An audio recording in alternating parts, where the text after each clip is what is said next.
नमस्ते। सोचिए, दुनिया में कोई ऐसी जगह है जहां मौत का मातम नहीं बल्कि उत्सव मनाया जाता है। जी हाँ, ऐसी एक जगह है काशी। तो सवाल ये है कि आखिर ऐसा क्यों है? क्यों यहाँ मृत्यु एक शोक नहीं बल्कि मुक्ति का पर्व है? चलिए, आज इसी गहरे रहस्य की तह तक चलते हैं। तो आज हम समझने वाले हैं काशी में मोक्ष के पीछे छिपे विज्ञान को, और बात करेंगे उस खास दिव्य अनुबंध की जो शिव और गंगा के बीच हुआ था। काशी, जिसे सिटी ऑफ लाइट यानी प्रकाश की नगरी भी कहते हैं, लेकिन कमाल की बात है कि इसका सबसे बड़ा रहस्य जुड़ा है मृत्यु से। कहते हैं कि यहाँ मरने पर तुरंत मोक्ष मिलता है, और ये सिर्फ कोई कहानी या मान्यता नहीं है, बल्कि इसके पीछे एक पूरा डिवाइन अरेंजमेंट है, एक सोची समझी दिव्य व्यवस्था। सबसे पहले ये समझना जरूरी है कि मोक्ष आखिर है क्या। भारतीय अध्यात्म में मोक्ष का सीधा सा मतलब है जन्म और मृत्यु के इस चक्र से, यानी संसार से हमेशा हमेशा के लिए आजाद हो जाना। ये परम स्वतंत्रता की एक स्थिति है। तो काशी में मोक्ष का ये जो वादा है वो सिर्फ आस्था की बात नहीं है। इसका जवाब एक बहुत ही पावरफुल, एक कॉस्मिक कॉन्ट्रैक्ट में छिपा है। तो चलिए आज उसी अनुबंध की परतें खोलते हैं। इस पूरी कहानी के सेंटर में दो महाशक्तियां हैं, एक तरफ शिव और दूसरी तरफ गंगा। और काशी का ये सारा रहस्य इन्हीं दो कॉस्मिक फोर्सेस के टकराव से ही पैदा होता है। तो कहानी शुरू होती है राजा भगीरथ से। उन्होंने अपने 60,000 पूर्वजों की मुक्ति के लिए घोर तपस्या की ताकि माँ गंगा धरती पर आएं। अब गंगा आने को तो तैयार हो गई, पर उन्हें अपनी शक्ति पर, अपने वेग पर बड़ा घमंड था। उनको लगा कि पृथ्वी तो मेरा फोर्स झेल ही नहीं पाएगी, सब तबाह हो जाएगा। तो इस तबाही को रोकने के लिए भगवान शिव सामने आए। उन्होंने गंगा की उस जबरदस्त धारा को अपनी जटाओं में ही बांध लिया, और इस तरह उनका घमंड भी टूट गया। अब जरा इन दोनों की एनर्जी को देखिए, कितनी अलग है। एक तरफ गंगा की ऊर्जा है, बहुत तेज, डायनामिक, थोड़ी अहंकारी और हमेशा बहती हुई। और दूसरी तरफ है शिव की चेतना, एकदम स्थिर, शांत, ध्यान में लीन और अचल। और काशी में मोक्ष का जो राज है ना, वो इन्हीं दो ऑपोजिट एनर्जीज के बैलेंस में छिपा है। अब कहानी अपने सबसे जरूरी मोड़ पर आती है, एक ऐसा पल जिसने सिर्फ धरती का भूगोल नहीं बदला बल्कि लाखों करोड़ों आत्माओं की किस्मत बदल दी। ये वो पल था जब वो दिव्य अनुबंध बना था।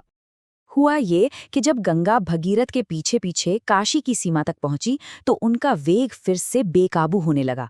तब अपनी नगरी काशी को बचाने के लिए शिव ने अपना त्रिशूल यानी शूल जमीन में गाड़कर उनका रास्ता ही रोक दिया। आज भी उस जगह को शूलटंकेश्वर के नाम से जाना जाता है। और बस यहीं पर हुआ वो ऐतिहासिक समझौता।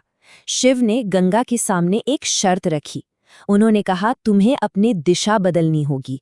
मेरे शहर के पैरों को छूते हुए शांति से उत्तर की ओर बहना होगा। इसका स्पिरिचुअल मीनिंग क्या था? अहंकार का समर्पण। बदले में गंगा ने भी एक वरदान मांगा। उन्होंने कहा, ठीक है, मैं आपकी बात मानूंगी, पर मुझे ये शक्ति दीजिए कि यहाँ काशी में जो भी मेरे जल को छुए उसे जन्म मृत्यु के चक्र से मुक्ति मिल जाए। और बस उसी पल गंगा का पानी सिर्फ पानी नहीं रहा, वो द्रवित ब्रह्म यानी लिक्विड डिविनिटी बन गया।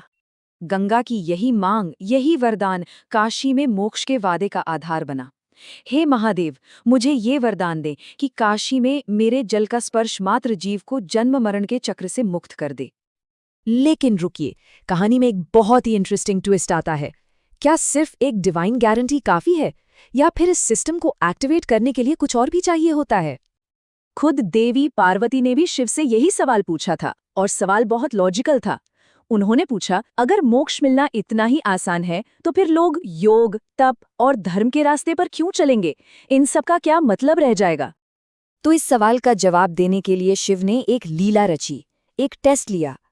वो और माँ पार्वती एक दुखी पति पत्नी का रूप धरकर एक मृत शरीर के साथ घाट पर बैठ गए। अब जो भी तीर्थयात्री गंगा में नहाकर आ रहा था, वो उससे कहते कि आप तो गंगा में नहाकर पवित्र हो गए हैं, जरा इसे छू दीजिए ताकि ये जिंदा हो जाए। पर कमाल देखिए, गंगा में नहाने के बाद भी किसी की हिम्मत नहीं हुई। सबको अपने ही पाप पुण्य पर शक था, सब हिचकिचा रहे थे। फिर वहां एक अघोरी आया।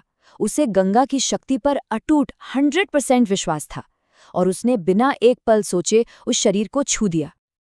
और इस कहानी से पता क्या चलता है? यही कि काशी में मोक्ष का ये जो पूरा सिस्टम है, ये अटूट, बिना किसी शक वाले विश्वास पर काम करता है।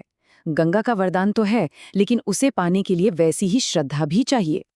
तो विश्वास तो की है, लेकिन इस मुक्ति के पीछे एक बहुत सॉलिड जियोग्राफिकल और स्पिरिचुअल मशीनरी भी काम कर रही है। चलिए अब जरा इसके मैकेनिक्स को समझते हैं। ये अपने आप में एक भौगोलिक चमत्कार है।